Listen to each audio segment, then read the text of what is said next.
ಬೆಂಗಳೂರಿನಲ್ಲಿ rowdy sheeter Pavan ಹತ್ಯೆ ಪ್ರಕರಣ ಕೊಲೆ ಆರೋಪಿ ರಂಜಿತ್ ಮೇಲೆ ಪೊಲೀಸರ ಫೈರಿಂಗ್.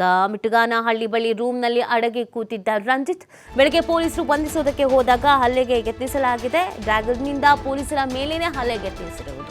ಪೊಲೀಸರ ಮೇಲೆ ಹಲ್ಲೆಗೆ ಯತ್ನಿಸಿದಾಗ ಕಾಲಿಗೆ ಗುಂಡು ಹಾರಿಸಿದ್ದಾರೆ. ಆತ್ಮರಕ್ಷಣೆಗಾಗಿ ಕಾಲಿಗೆ ಗುಂಡು ಹೊಡೆದು ವಶಕ್ಕೆ ಪಡ್ಕೊಂಡಿದ್ದಾರೆ ಪೊಲೀಸರು.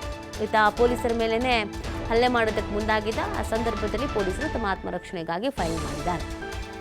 ಬೆಂಗಳೂರಿನಲ್ಲಿ ರೌಡಿ ಶೀಟರ್ ಪವನ್ ಹತ್ಯೆ ಪ್ರಕರಣಕ್ಕೆ ಸಂಬಂಧಪಟ್ಟಂತೆ ಕೊಲೆ ಆರೋಪಿ ರಂಜಿತ್ ಮೇಲೆ ಪೊಲೀಸರು ಈ ಒಂದು ಫೈರಿಂಗ್ ಮಾಡಿದ್ರು. ಇದು ಮೊನ್ನೆ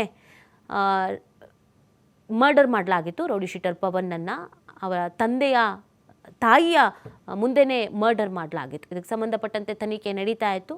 ಈಗ ಕೊಲೆ ಆರೋಪಿ ರಂಜಿತ್ ಮೇಲೆ ಪೊಲೀಸರು ಫೈರಿಂಗ್ ಮಾಡಿದ್ದಾರೆ. ಹಿಡಿಯೋದಕ್ಕೆ ಅಂತ ಹೋದಾಗ ಆತ ತಪ್ಪಿಸ್ಕೊಳ್ಳೋದಕ್ಕೆ ಅಂತ ಪ್ರಯತ್ನ ಪಟ್ಟೆ ಪೊಲೀಸರ ಮೇಲೇ ಅಟ್ಯಾಕ್ ಮಾಡೋದಕ್ಕೆ ಅಂತ ಮುಂದಾಗಿದ್ದ. ಈ ಸಂದರ್ಭದಲ್ಲಿ ಪೊಲೀಸರು ಫೈರಿಂಗ್ ಮಾಡಿದ್ದಾರೆ.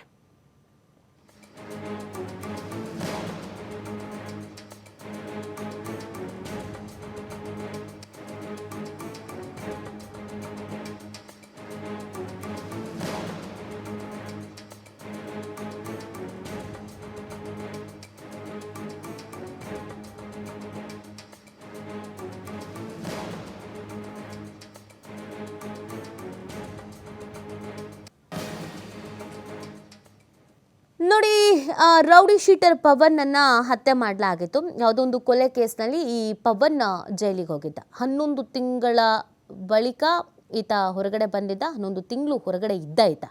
ಸೊ ಈ ಸಂದರ್ಭದಲ್ಲಿ ಈತನನ್ನು ಅಟ್ಯಾಕ್ ಮಾಡಲಾಗಿತ್ತು. ಯಾವ ಕಾರಣಕ್ಕೆ ಮಾಡಿದ್ದಾರೆ, ಏನು ಎತ್ತ, ಯಾವುದೋ ಹಳೆಯ ಕೊಲೆ ಕೇಸ್ಗೆ ಸಂಬಂಧಪಟ್ಟಂತೆ ಅನ್ನೋದನ್ನು ಹೇಳಲಾಗ್ತಾ ಇತ್ತು. ಹಾಗಾಗಿ ಅದೇ ಆ್ಯಂಗಲಲ್ಲಿ ತನಿಖೆ ಕೂಡ ನಡೀತಾ ಇತ್ತು.